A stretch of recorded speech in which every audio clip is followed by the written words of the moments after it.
कबीर परमात्मा के अपने आप उदाहरण देकर कहते हैं कि कबीरा वैद बुलाइया पकड़ के देखी बाँ, और वैद न वेद न जाने ही मेरा करक कलेजे माँ।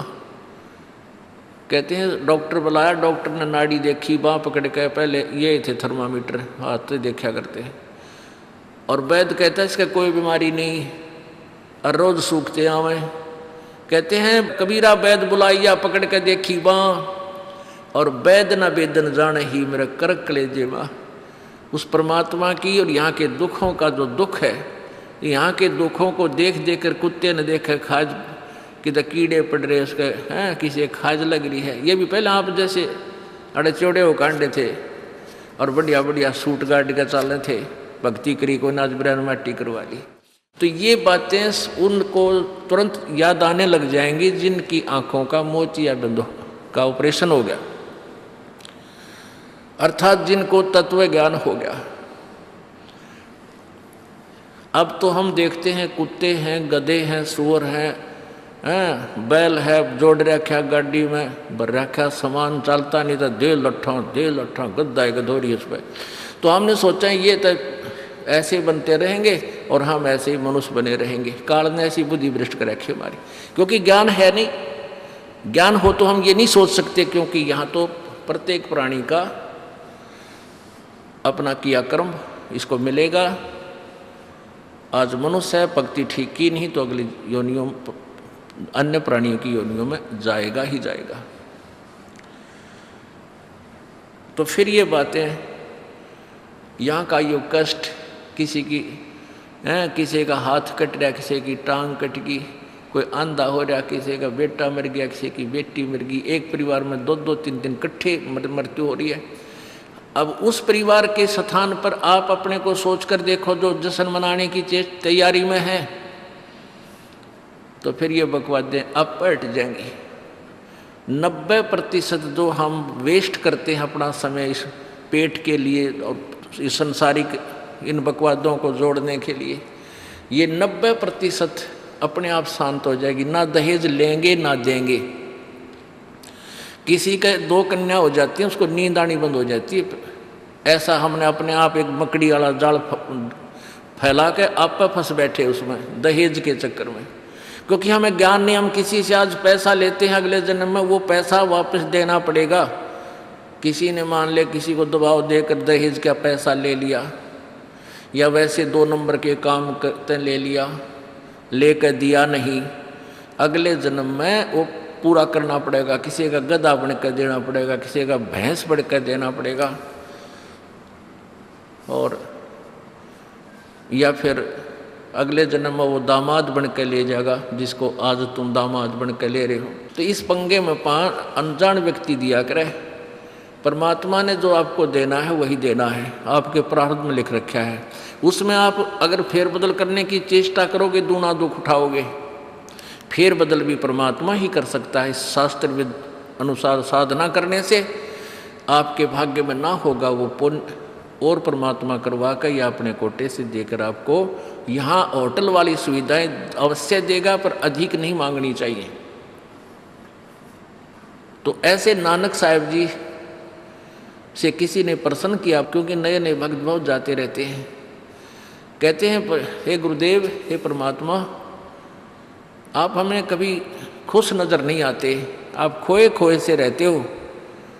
तो नानक साहब जी कहते हैं भाई क्या बताऊं। कहते हैं ना जाने काल की कर डारे, और किस विध ढल जा पासावे, और जिनाते सरते मौत खुड़क दी उनानू केड़ा हासावे। कि 1 सेकंड का पता नहीं यहाँ के बिजली गिर जा और कहाँ गिर जा। जैसे सन 2000 की बात है, पूरा भारतवर्ष गणतंत्र दिवस 26 जनवरी मना रहा था। उधर से गुजरात के अंदर एक जबरदस्त भूकंप आ गया। लाखों व्यक्ति अपने ही मकानों के नीचे, जो 3-3 4-4 मंजिल के सारा जीवन पीढ़ी 2 पीढ़ी लाख का बनाकर उसमें जश्न मना रहे थे, उन्हीं के नीचे दब के और लाखों व्यक्ति मर गए। सुबह सुबह का समय, छुट्टी का दिन, और सारे घर में सेट थे। काल ने किसा दाव लगाया। तो यहाँ परमात्मा कहते तुम तो बालक हो, बालक कति डरते नहीं जरा से भी। डर जब हो जब आपको ज्ञान हो, और ज्ञान हो सत्संग से।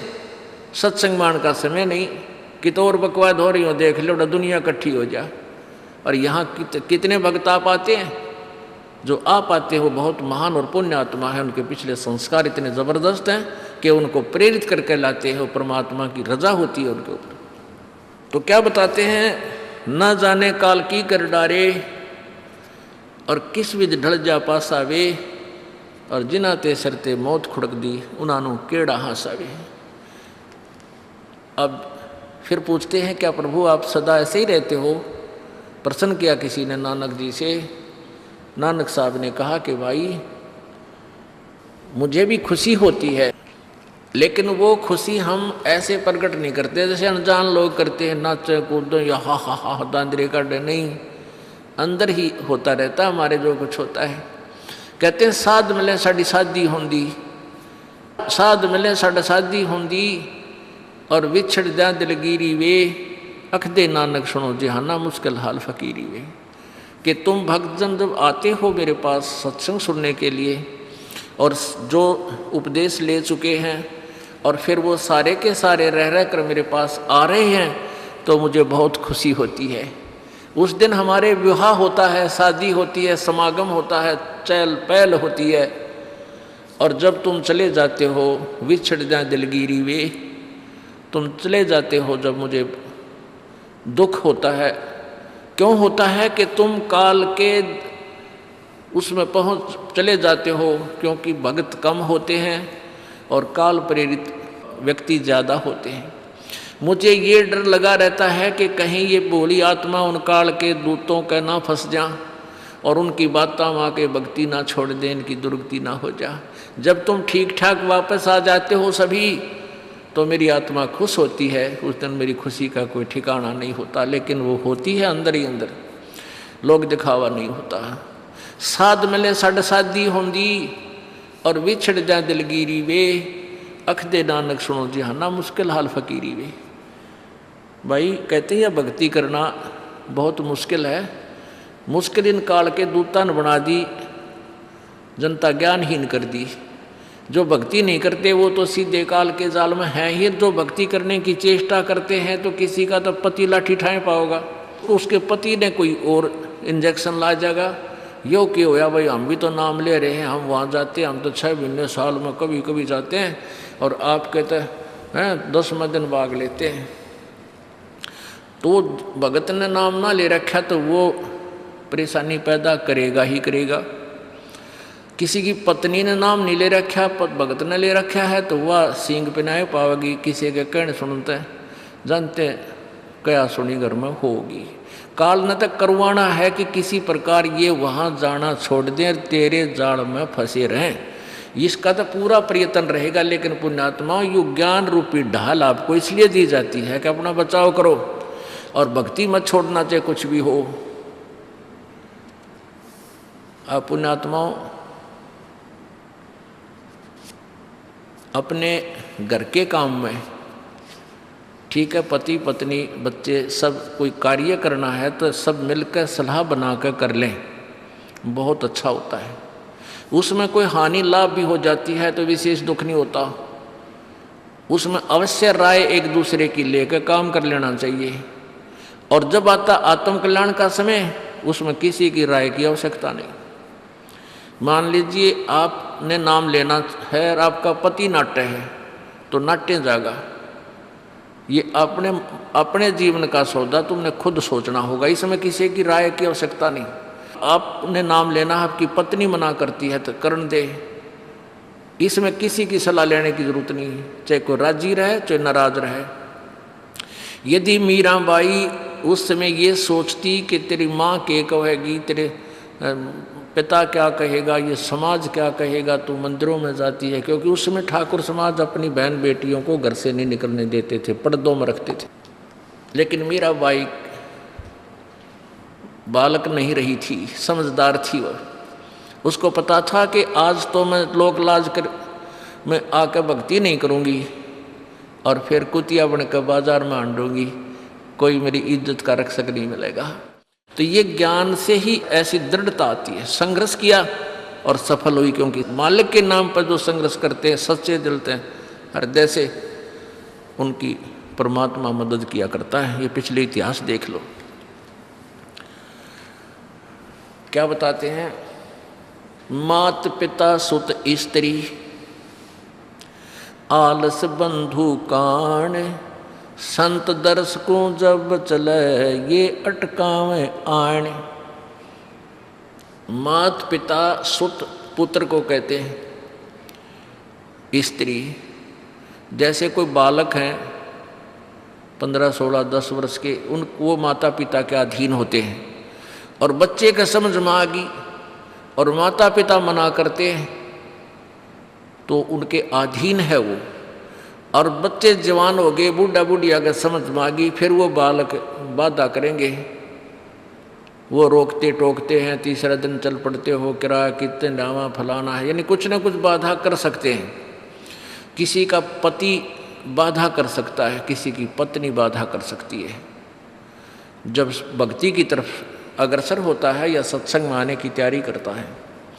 या फिर आलस बंधु कान, आलस माने आप ढीले गोडे छोड़ दे, फिर देखांगे इबका नहीं जाता, सर्दी घनी है, गर्मी घनी है। और या बंधु कान, लोक लाज, इनके कारण ये है भक्ति में बाधक। अब क्या बताते हैं परमात्मा? मात पिता सुत स्त्री आलस बंधु कान, संत दर्श को जब चले ये अटकावे आण। इनका अटकाया अटके नहीं, और संत दर्श को जाए कह कबीर सो संत है आवागमन नसावे। इनका अटकाया अटके नहीं, और संत दर्श को जाए यानी सत्संग में अवश्य जावे, कह कबीर सो संत है आवागमन नसाए, उसका कल्याण होगा। आज मीराबाई जी का कितनी श्रद्धा और आदर के साथ नाम लिया जाता है।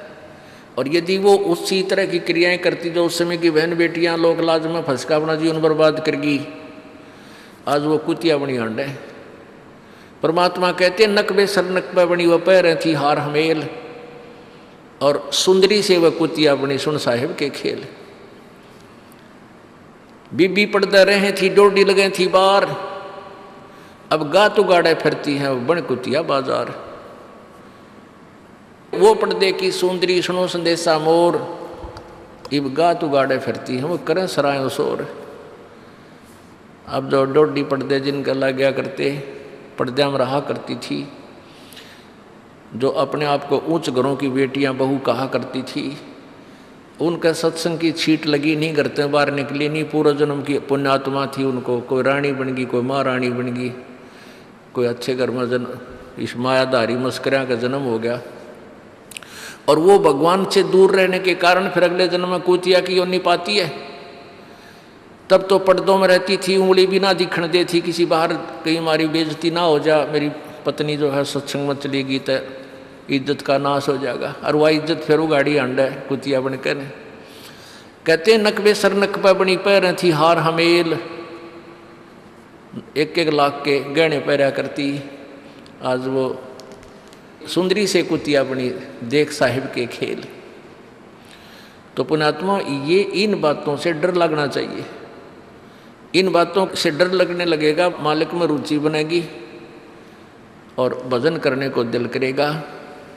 और ये लोग दिखावा जो ड्रामा है, नाचा कूदी, ये बकवाद मन में आवे को नहीं, ये कहने की आवश्यकता नहीं पड़े। दास ने कैसा मत करियो, हाँ कहना तो पड़ता है एक बार बालक को, कुछ दिनों के बाद फिर आपकी रुचि ना बढ़े।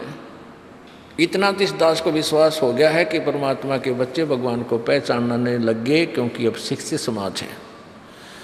आपको नाम दिया जाता है, नाम देने से पहले सब नियमों से परिचित कराया जाता है। और हमने ये पुस्तक बनाई है भक्ति सौदागर को संदेश, इसके प्रथम अध्याय में ही हमने नियमों का पूरा विस्तार से विवरण दिया है कि कोई भी पुण्यात्मा इस आश्रम की तरफ आएगा तो पहले तैयार होकर आवे। पहले क्या होता था कि भक्तजन समझाते थे नाम ले लो तुम्हारा कल्याण हो जाएगा, बड़े सुख होते हैं, यहाँ आ जाते थे उपदेश लेने। और यहाँ आकर के हम फिर उनको लिस्ट दिखाते थे, ये नियम निभाने हैं, तो बात जाते थे कि नहीं हमारा भी ये नियम नहीं नंबर। क्योंकि वो उल्टे रंग में रंगे हुए वो सारे। तो अब उनको पहले ये लिख कर दे दिया कि तुम तैयार होकर आ जाना, तुम्हारा मन मानने तो आना, क्योंकि कल्याण होगा इस मर्यादा में रहने से। तो अब ये दास देख रहा है कि अब कितना डर लगता है बहन बेटी भाइयों को, बच्चों को। अब वो कहीं, क्योंकि समाज हमारा जो है सारा का सारा समाज काल प्रेरित है, उन्हीं क्रियाओं को कर रहा है जो ना करने वाली होती हैं। और हमारा भक्त एक घर में एक व्यक्ति ने नाम ले लिया और 5-6 व्यक्ति वो सारे शास्त्र विरुद्ध साधक हैं, तो उनके साथ संघर्ष बनता है बेचारे का जा करके। फिर भी वो इतना दृढ़ है, डरता है, आकर पूछता है जी मेरे पे ऐसी गलती होगी, मेरा नाम तो खंड नहीं हो गया, आगे से नहीं करूँगा। तो कहने का भाव ये है कि पहचानने लग गए तुम परमात्मा को और संघर्ष करना सीख गए, आप सफल होगे, देख लेना एक दिन। ये नाखून पालिश लगाते हैं, ओठों पर इसी बूंदी शक्ल बना लेते हैं, लाल वो लगा कर लिपस्टिक, इतना बेहुदी शक्ल बन जाती है। कहते हैं अब ऐसी मर्यादा बन गई, बहन बेटियां कहते कि हम ऑफिस में जाते हैं तो ये लिपस्टिक वगैरह नहीं लगाते, नेल पेंट नहीं लगाते, तो क्या कहते हैं उस दूसरे कि तुम्हारे घर में कोई मर गया क्या? अरे थारा गजब भैया, ये बकवाद करने तो सारे जी जाओगे तुम, अकल खत्म होगी। यानी एक मर्यादा बन गई, जो ऐसे उल्टे काम ना करे उसने हे समझन लागे। निरंजन धन तेरा दरबार जहाँ तनिक नहीं न्याय विचार, सारे उल्टे काम में राजी रहे। लेकिन हमारी बेटियां अब संघर्ष करती हैं कि हाँ उनको ज्ञान हो गया, वो तो बालक हैं, कुछ भी कह सकती हैं। तो अब हम सबको बताते हैं ये ऐसा नहीं करना, क्योंकि पहले हमारा ज्ञान गाँव में ज़्यादा चला था। इस दास ने गाँव में जाकर प्रचार किया, तो वहाँ तो ये था को ना लिपस्टिक का फंड था, ना कोई नाखून पालिश लाया करती, मेहंदी मुंदी ला लेती, त्योहार हो वो भी मना कर दिया हमने, समझा दिया कि इसका कोई फ़ायदा नहीं है, अपना भक्ति करो। तो वो तो सब एक साधारण सी बात ही छोड़ छाड़ दी। अब शहरों में फैल गया परमात्मा का जो ज्ञान है। अब शहरों से जो बेटियां आती हैं वो सारे तो नाखुना निशी बुरे हाल तो सनाए पाओगी। और इधर बिहार में तो और बेगन हो रहा कति बुढ़ी बालक सारे लाल ये नाखुना न कति न कुसुती तरह पेंट करके लाओगे, न चमकान दे। अब इनको समझाना पड़ता है कि ये नहीं करोगे तो मान जाते हैं कि नहीं आगे नहीं करेंगे हम, क्यों इनकी आवश्यकता भी क्या है? भगवान ने जो कितने सुंदर नाखून पहले बना के दे रखे, इन पर क्या फायदा और बकवाद करने की? तो मालिक ने जो अंग दे रखे हैं वो बहुत अच्छे बना के दे रखे हैं, इसमें हमको फेरबदल करें, ये हमारी वो लोग दिखावा मेकअप है, इसकी हमें आवश्यकता नहीं। अब तो हम आपको बता रहे हैं, समझा रहे हैं पहली बार, फिर आप पे सियाने हो जाओगे, आपकी अब पर रुचि ना करे। जैसे नानक साहब कहते हैं, ना जाने काल की कर डारे, किस विध डल जा पासा वे, जिना के सरते मौत खड़क दी नानू के डांसा वे। अब प्रसंग था कि साध मिले साड़ी शादी होंगी और भी छड़ जा दिलगिरी वे, अख दे नानक सुनो जहाना ये मुश्किल हाल फकीरी वे। तो नानक साहब क्या बताते थे कि तुम जाते हो यहाँ से सत्संग सुनकर, और वहाँ आप ऐसे समाज में जाते हो जो सब काल प्रेरित होकर के वो साधनाएं, वो क्रियाएं, वो ड्रामाबाजी करता है, जिससे मुझे डर लगा रहता है कि कहीं आपकी क्रियाएं भंग ना हो जाएं और आप काल के मुंह में चले जाओ। जब तुम वापस आ जाते हो तो मुझे बहुत खुशी होती है कि परमात्मा के बच्चे काल के जाल से बचे हुए, तो उस दिन खुश होता हूँ मैं। और तुम चले जाते हो तो मेरी एक तो वो ज्ञान कि यहाँ काल का लोक है, ना जाने कब जाना पड़ जावे, इस कारण से डर से अपनी भक्ति करता रहता हूँ। और एक तुम्हारी भी चिंता खाती रहती है कि कहीं काल के जाल में ये बालक फिर ना फंस जाए। तुम वापस आ जाते हो एज इट इज़, तो फिर मेरी खुशी का ठिकाना नहीं रहता। साध मिले साड़ी शादी होंगी, साध यानी साधु संत, ये भक्त आप साध हो, साध माने जो साधना कर रहा है, और साधु सोए जो सीधा चाल है, यानी जो और लोग दिखावा बकवाद नहीं करता, शराब मांस तम्बाकू नहीं पीता, और मेकअप वगैरह शरीर के वापस जरूरत नहीं। कहते पति भरता भावानी चोम चटक श्रृंगार, जो पति भरता यानी जिसने केवल अपने पति से ही लगा हुआ है, फिर उसने बकवाद करने की क्या आवश्यकता है? तो कहने का भाव यह है कि हम सच्चे ढंग से जब लगेंगे, फिर हमने अब तो इच्छा ना हो किसी वस्तु की। परमात्मा कहते हैं इस काया का गर्व ना करियो के काला के गोरा रे, और बिना भजन इसका कुछ काम ना आवे, चाहे एतर छड़को चारों ओर रे। ये शरीर क्या है, ये गोरा दिखा है चाहे काला किसी का, इसने थोड़ा सा छोल के देख लो, एक जैसा कोबाड़ सब में भरा पड़ा है। ये ऊपर पालिश का फर्क रखे, और इससे नाम अच्छा बूंदा मान लेते हैं। नहीं, ये चाहे काला है चाहे टेढ़ा बेढ़ा है, चाहे किसा बूंदा काना लंगड़ा है, इसमें जब भक्ति कर गया वो सफल है, और इस मेकअप में लग गया रहा वो असफल है, चाहे वो कितना सुंदर दिखता हो। तो पुण्यात्मा परमात्मा कहते ये मिट्टी है, इस मिट्टी से हमने लाभ उठाना है, इसे सोना बनाना है, भक्ति रूपी धन कमाना है, तो इसी से कमाया जाएगा। अब प्रसंग है कि झूठे सुख को सुख कहे, ये मान रहा मन मोद, ये सकल चबीना काल का, कुछ मुख में कुछ गोदी। अब परमात्मा आप बताओ, मैं आकर के बोली आत्माओं हमें जगा रही है, हमने काल के कुएं की भांग पी रखी है, यहाँ की मान बढ़ाई और इस माया की। कबीर परमात्मा कहते हैं कबीर ये माया अटपटी या त्रिगुणमयी माया, ब्रह्मा विष्णु महेश के द्वारा जो हमारे अंदर प्रेरणा कर रखी है, त्रिगुणमयी माया के विषय बता रहे हैं। कबीर ये माया अटपटी सब घट आण अड़ी, किस किस को समझाऊं ये तो कुएं भांग पड़ी। अब किस किस ने समझावा, सब एक तरह की भांग पी के एक जैसे विचार, एक जैसे बोल, एक जैसा ज्ञान इन्होंने ग्रहण किया हुआ है, और ये दास सच्चा ज्ञान सुनाता है इसका विरोध करते हैं, इसको जल्दी समझ नहीं पाते, क्योंकि इनको इस माया रूपी और अज्ञान रूपी भांग का नशा हो रहा है। तो परमात्मा कहते हैं कबीर ये माया अटपटी सब घट आण अड़ी, और किस किस न समझाऊं या तो कुएं भांग पड़ी, यानी सब ने एक जैसा ही ज्ञान ग्रहण कर रखा है, सबके एक जैसे विचार हैं। अब झूठा सुख कौन सा है, इन कार कोठियों को हम अपना मानते हैं, संतान संपत्ति को अपना मानते हैं। इसका उदाहरण आपको दे दिया। परमात्मा कहते हैं राम नाम कड़ुआ लगे और मीठे लागे दाम, दुविधा में दोनों गए भाई, माया मिली ना राम। माया तो मिले को नहीं, यानी मान लीजिए आपके पास अरबों संपत्ति अरबों हो भी गई तो वह तेरी नहीं, आपको 2-4 रोटी सुबह 4 रोटी शाम है, और एक वर्ष में गणे 4 कपड़े कुर्ते पजामे बहुत, एक वर्ष में खत्म। अब पाटे को नहीं, ऐसा काम रह रहा आजकल, और 2 जोड़ी चप्पल कुर्ते जूते, और एक खाट का स्थान, एक चारपाई आ जा, गणित 2 आ जा, जितने एक परिवार एक व्यक्ति को एक चारपाई। कहने का भाव ये कि ऐसा सीमित सा मकान, इतने की आवश्यकता आपको है, और बाकी पैसा आपके पास उसने के सिर में मारोगे, क्या करोगे उसका। अब या तो कि तो बकवादा में लावेगा, कि तो शराब पीवेगा, कि तो और कोठी खरीद कर गिर देगा, उस पर कोई कब्जा कर लेगा, फिर लट्ठा मुकदमे होंगे, या कोई ले लेगा रिश्तेदार या कोई मित्र बन कर फिर दे को ना, फिर खेचा तानी रात ने नींद आओ ना, वह रखेगी बेगन में पातरे, वो माया तने जीर्ण नहीं दे। और माया तो परमात्मा कहते हैं इस जीव की सबसे बड़ी शत्रु है, जो भगवान से दूर करे।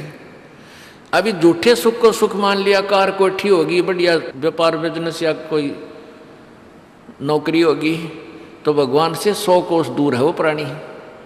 कोई एक आध पुण्यात्मा इसे प्रेरणा होकर आ जाता, वो तो फॉर एग्जाम्पल होते हैं। तो परमात्मा कहते हैं इसे सुख का आग लगे जो भगवान से दूर करे। परमात्मा कहते हैं वो दुख अच्छा हमारे लिए जो परमात्मा के चरणों में हमें लगाए रखे। कबीर साहब कहते हैं सुख के माथे पत्थर पड़ो जिससे नाम रट देते जावे, और बलिहारी वो दुख जो पल पल नाम रटावे। कि हे परमात्मा इसे सुख की हमने जरूरत नहीं, जो भगवान से दूर करे। पत्थर पड़ो इसे सुख के ऊपर, और बलिहारी उस दुख के जो पल पल नाम रटावे। जैसे भक्त नाम ले रखा किसी ने और उसको कोई पीड़ा हो जाती है, चिंता शुरू हो जाती है उसको, हे भगवान कदे कैंसर ना हो जा, हे परमात्मा कोई और ऑपरेशन ना बन जा। तो वहाँ तक जाता है जहाँ डॉक्टर के पास, और भगवान याद रह कर आता है, और वहाँ जाकर डॉक्टर करता है अल्ट्रासाउंड और एक्सरे वगैरह करके बता देता है कि आपको वैसी कोई खास बीमारी नहीं है, नॉर्मल सी है, ये दवाई लो ठीक हो जाए। उसके बाद फिर परमात्मा के गुण कितने गाता है वो। जो भक्ति से दूर हैं वो तो भूल भाल जाते हैं, उनको तो परमात्मा याद आता है, कोई ना डॉक्टर दिखे। और पुण्यात्मा जो भक्ति करते हैं उनको डॉक्टर नहीं भगवान पहले दिखाई देता है। पुण्यात्मा, आपके प्रारब्ध में, आपके संस्कार में मृत्यु है और कैंसर से है, और वो होगी, नाम ले रखा आपने, और डॉक्टर ने भी डिक्लेयर कर दिया कि कैंसर है भाई।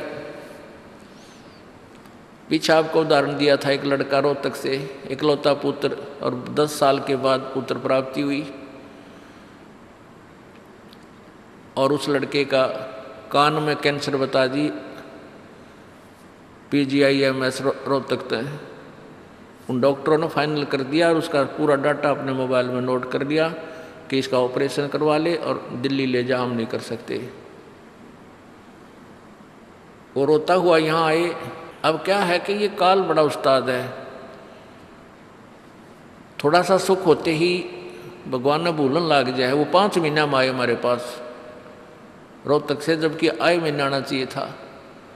5 महीने में पता करा भाई कितने दिन में आए, वो 5 महीने वाला गेला। हमें भी ज़्यादा खींचातानी करें भाई इतना लेट क्यों हो गया, तो भगवान ने नहीं चाहिए तो फायदा क्या होगा। ये कुदरती है, जब इस महीने 2 महीने में आपका प्रेरणा नहीं उठी, लोर नहीं उठी आने की, तो फिर भक्ति कहाँ चल रही है आपकी। बंधन तोड़ कर आ जाओगे जिसके अंदर भक्ति चल रही है, चाहे कितनी दूर भी क्यों नहीं है इंसान। भारत में कोई दूर थोड़ा, कोई वीज़ा थोड़ा बनवाना है दोबारा आने के लिए, और वो भी नहीं आ पाते हैं, फिर भक्ति नहीं चल रही उनकी। तो फिर रो दोनों, और लड़का भी रो और उसकी पत्नी भी रो, उसका बाप भी, दोनों। वो लड़का छोटा ही था, 12-13 साल का।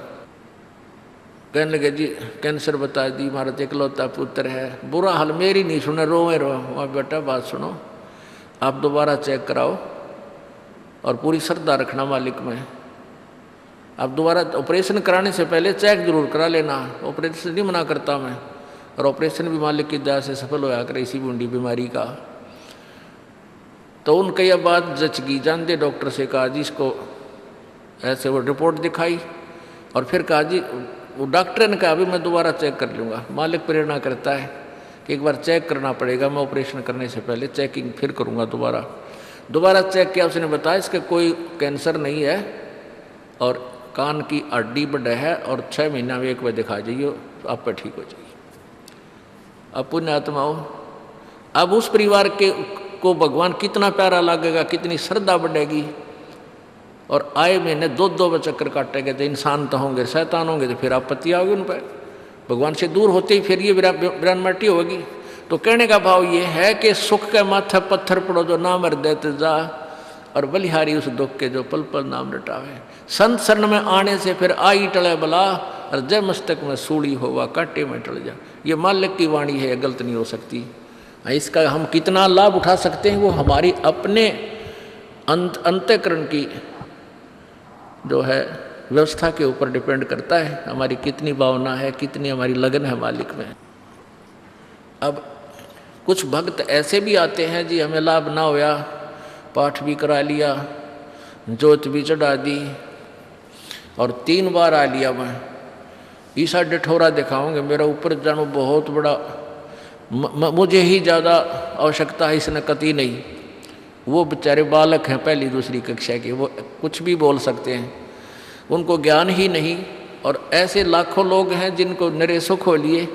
तो परमात्मा तो वही है, एक ही ट्रांसफार्मर में तो सबको कनेक्शन दे रखा है, और जिसके पंखे कूलर चल रहे हैं वो भी उसी लाइन से जुड़े हैं, और जिनके नहीं चल रहे हैं वो भी उसी लाइन से जुड़े हैं। तो उनका कोई कनेक्शन डिफेक्टिव है, उसको फिर चेक कराएं, लाइट पावर वही है।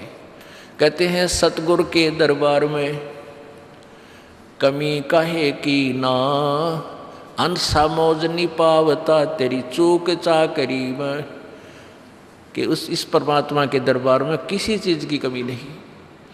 और परमात्मा आपको बताते हैं कि यदि तुझे लाभ नहीं मिल रहा तेरी चूक चाकरी में, आपके अंदर कोई श्रद्धा में कमी है, आपकी भावना में कमी है, या आपका कनेक्शन लूज है, आपका कनेक्शन कट ऑफ हो गया, वह पावर आ नहीं रही। इस परमात्मा कबीर जी के शब्दकोश में असंभव शब्द नहीं है। इस कबीर परमेश्वर की डिक्शनरी में इम्पॉसिबल वर्ड नहीं है, ये वो भगवान है। अगर आप ये वीडियो YouTube पर देख रहे हैं तो हमारे चैनल को सब्सक्राइब करें और बेल आइकन को दबाना ना भूलें। अगर आप Facebook पर ये वीडियो देख रहे हैं तो हमारे पेज को लाइक करें।